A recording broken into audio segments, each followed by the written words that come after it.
গল্পের নাম ধানের সুবাস। পূর্ববঙ্গের এক ছোট্ট গ্রামে থাকত একজন সাধারণ কৃষক, হরিপদ। গায়ের রং মাটির মতো, শরীর পরিশ্রমে গড়া, চোখে এক ধরনের শান্তি।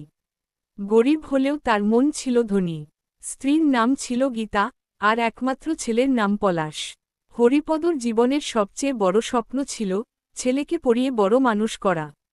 তাই প্রতিদিন ভোরে উঠে মাঠে যেতেন, গরুর গাড়ি টানতেন, রোদ বৃষ্টি উপেক্ষা করে কাজ করতেন। জমিতে একমাত্র ধানই চাষ করতেন, কারণ সেটাই ছিল তার পূর্বপুরুষের ফসল। এক বছর দুর্ভিক্ষ নামল। অতিরিক্ত বৃষ্টিতে সমস্ত ধানগাছ নষ্ট হয়ে গেল। গ্রামের অনেকেই কাঁদতে লাগল, কেউ ঋণ নিয়ে বিপদে পড়ল, কেউ শহরের পথে হাঁটল। গীতাও বলল, চলো হরি, এবার পলাশকে কাজে পাঠাই। আর টানতে পারছ না তুমি একা। হরিপদ চুপ করে বসে থাকলেন অনেকক্ষণ। তারপর বললেন, না গীতা, ছেলেকে কোদাল ধরাব না। আমি শেষ চেষ্টা করব। সব কিছু বন্ধক রেখে সামান্য কিছু টাকা তুলে আবার বীজ কিনলেন।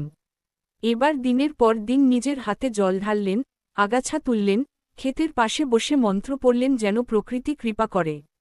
পৌষ মাসে ক্ষেত ভরে উঠল সোনালি ধানে।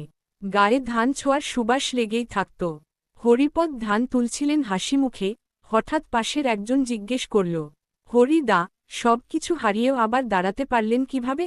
হরিপদ আকাশের দিকে তাকিয়ে বললেন, কারণ আমি জানি, মাটিকে ভালোবাসলে সে একদিন না একদিন ফল দেবে। শুধু তাকে ছেড়ে যেও না। সেই বছর ধানের দামও ভালো পেলেন হরিপদ। পলাশ কলেজে ভর্তি হল, গীতা আবার হাসতে শিখল। আর হরিপদ, সে আজও ভোরবেলা মাঠে যায়, ধানের পাতায় হাত বুলিয়ে বলে, তুই ছিলি বলেই আমি ছিলাম।